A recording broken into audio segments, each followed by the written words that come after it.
एक समय की बात है जब एक जंगल में एक शेरनी एक शेर के बच्चे को जन्म देती है और जैसे ही उसका बच्चा पैदा होता है तुरंत ही वह शेरनी मर जाती है और उसी रास्ते से कुछ बकरियों का ग्रुप जा रहा होता है।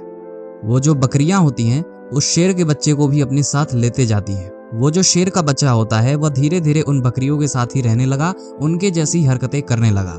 बचपन से ही वो शेर का बच्चा घास खाता, कभी उसने मांस नहीं खाया था और जैसे बकरियां रहती थी वैसी वो भी रहता था।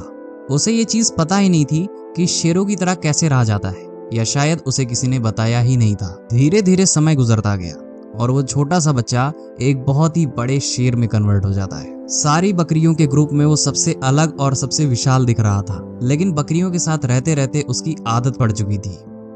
और ऐसे ही एक समय की बात है जब जंगल में सारी बकरियां जाती हैं घास चरने के लिए और वह शेर भी जाता है। तुरंत ही एक बूढ़ा शेर उन सब पे हमला कर देता है, लेकिन जब वह बूढ़ा शेर उस जवान शेर को देखता है ग्रुप में तो वह भयभीत हो जाता है और वह बूढ़ा शेर सोचने लगता है आखिर ऐसा कैसे हो सकता है कि कोई शेर इन बकरियों के साथ बिना उन्हें कुछ किए इनके साथ घूम रहा है और इनकी रक्षा कर रहा है।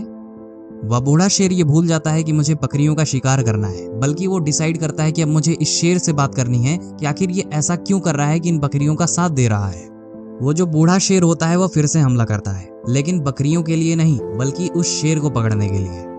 सारी बकरियां अपनी जान बचा के उस बूढ़े शेर से भागने लगती हैं और उन बकरियों के साथ वह शेर भी अपनी जान बचा के भागने लगा। और कुछ देर के बाद उस बूढ़े शेर ने उस जवान शेर को पकड़ ही लिया और जो बूढ़ा शेर होता है वो गुस्से में कहता है, अरे बेवकूफ, तू मुझे देख के भाग क्यों रहा है। वो उस बूढ़े शेर को देख के एक बकरी की तरह कांप रहा था, बल्कि उसके अंदर पोटेंशियल इतना था कि उस बूढ़े शेर को वहीं पे मार गिरा था। वो बूढ़ा शेर ये देख के हैरान हो जाता है और उसके बाद समझ में आ जाती है कि इसके साथ आखिर क्या हुआ है। वह बूढ़ा शेर उस शेर को तालाब के पास ले जाता है। वो बहुत ही भागने की कोशिश करता है, लेकिन फिर भी उसे ढकेलते हुए उस पानी की तरफ ले जाता है और कहता है, अपनी शक्ल इस पानी में देखो कि तुम कौन हो। और वह बूढ़ा शेर कहता है, सबसे पहले तुम पानी में अपना चेहरा देखो और फिर मेरा चेहरा देखो। अपनी बॉडी को इस नदी में देखो और मेरी बॉडी को देखो। वो जो शेर होता है वो डरते हुए अपनी बॉडी को देखता है उस पानी में और जैसे ही वो पानी में अपनी शक्ल देखता है वो भयभीत हो जाता है और तब जाके उसे रियलाइज होता है कि वो कोई बकरी की तरह नहीं बल्कि एक शेर की तरह दिखता है। और जैसे ही वो समझ जाता है वो कोई बकरी नहीं है बल्कि एक बब्बर शेर है, तो वो बहुत ही जोर से दहाड़ता है जिंदगी में पहली बार। और उसकी दहाड़ इतनी ज्यादा तेज थी कि पूरा जंगल कांप उठा था।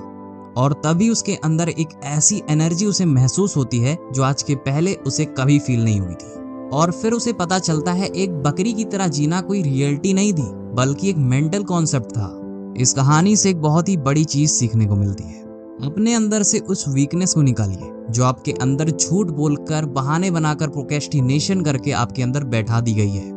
आप भी एक शेर की तरह जो एक भेड़ों के ग्रुप के बीच में फंस चुके हो। आपके आसपास के लोग आपको ये फील कराना चाहते हैं कि आप अपनी लाइफ में बहुत कुछ नहीं उखाड़ सकते हो, आपसे कुछ नहीं हो सकता है, लेकिन एक्चुअल में आपको अपनी पोटेंशियल के बारे में पता ही नहीं है कि आप क्या क्या कर सकते हो। आपको भीड़ से अलग खड़े रहना है और अपनी पोटेंशियल पावर को पहचानना है। और जिस दिन आपने अपनी एबिलिटी को पहचान लिया उस दिन आप उस शेर की तरह दहाड़ोगे जैसे उस शेर के दहाड़ने से पूरा जंगल कांप उठा था। कोई भी डिस्ट्रैक्शन आपको आपके गोल से डिस्ट्रैक्ट नहीं कर पाएगा।